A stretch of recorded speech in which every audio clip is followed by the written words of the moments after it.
Shooters जिन्हें आज court में पेश किया। पुलिस को अब इन शूटर्स की 4 दिन की कस्टडी मिल गई है। अतीक के शूटर्स पर इस समय की सबसे बड़ी खबर, अब 4 दिन की पुलिस कस्टडी जिसकी संभावना जताई जा रही थी, अब वो तमाम कड़ियां इन शूटर्स के माध्यम से कनेक्ट करने की कोशिश टीम करेगी, जानने की कोशिश करेगी कि आखिर इन शूटर्स ने किसकी निशानदेही पर, किसके कहने पर, किसकी सुपारी देने पर अतीक और अशरफ की हत्या की है।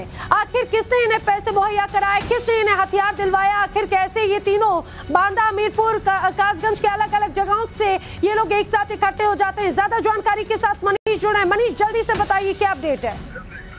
देखिए, अभी जो अपडेट आया है, कोर्ट में रिमांड मंजूर हो गई है। 4 दिन की कस्टडी रिमांड मिली है। अब तीनों से लवलेश, मोहित और अरुण मौर्य, इनसे सवाल जवाब होंगे। शाम 5 बजे से ये कस्टडी रिमांड की अवधि स्टार्ट होगी और तब से लेकर 4 दिन तक पुलिस उससे पूछताछ कर सकती है। और संभावना इस बात की जताई जा रही है कि कई ऐसे सवालों की लिस्ट तैयार की गई है जो इन तीनों से पूछे जाएंगे। आखिर ये तीनों कैसे एक साथ इकट्ठे हुए, कौन वो शख्स है जो इनके बीच की कड़ी है, हथियार किसने मुहैया कराए, कौन था जो प्रयागराज लेकर आया है। क्योंकि पुलिस से पूछताछ में जो जानकारी मिली थी, इन्होंने बताया था कि ये पहली बार है जब प्रयागराज पहुंचे हैं। लखनऊ अक्सर इन तीनों का आना जाना रहा करता था। क्या लखनऊ में इन तीनों की मुलाकात हुई?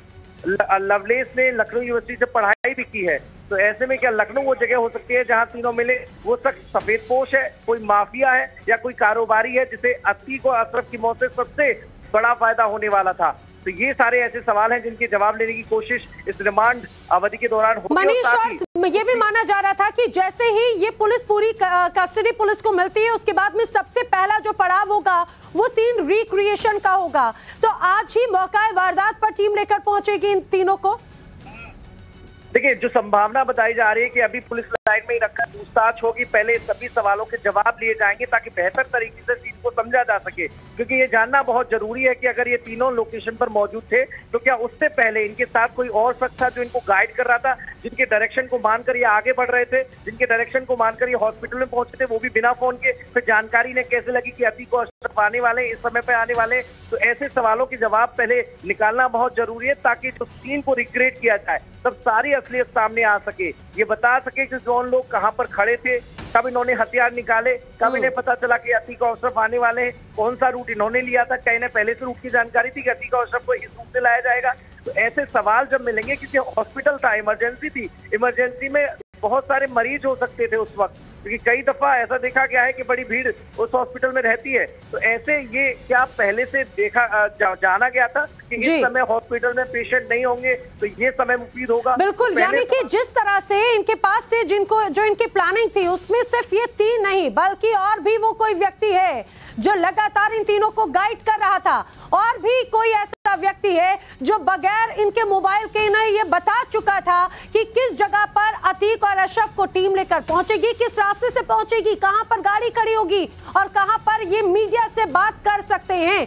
यही वजह है कि तीनों शूटर्स ने उसी जगह पर पहुंचकर इस पूरे शूटआउट को अंजाम दिया। आशुतोष भी मेरे साथ में मौजूद है। आशुतोष, अब 4 दिन की पुलिस कस्टडी मंजूर हो चुकी है, 4 दिन की पुलिस कस्टडी में रहेंगे और उन तमाम सवालों के जवाब पुलिस तलाशने की कोशिश करेगी, एसटीएफ तलाशने की कोशिश करेगी जो इस पूरी मिस्ट्री को सुलझाए। पहला कदम क्या हो सकता है? आप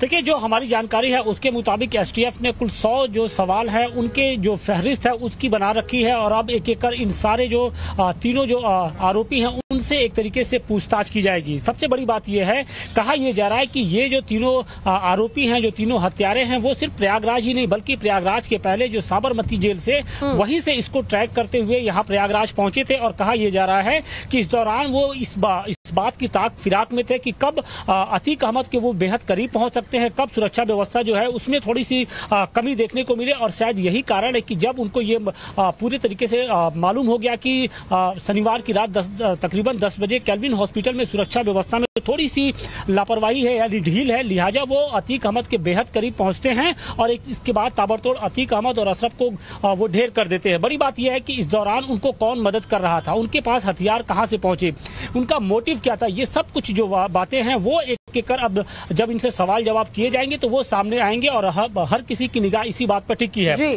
फिलहाल पुलिस लाइन में इन तीनों को रखा गया है और इसके बाद कहा यह जा रहा है कि रात तकरीबन 10 से 11 बजे के आसपास इन तीनों को घटनास्थल पर लाया जाएगा और वहां पर पूरी घटना का रिक्रिएशन कराया जाएगा, यानी कि आज ही रिक्रिएशन कराया जा सकता है।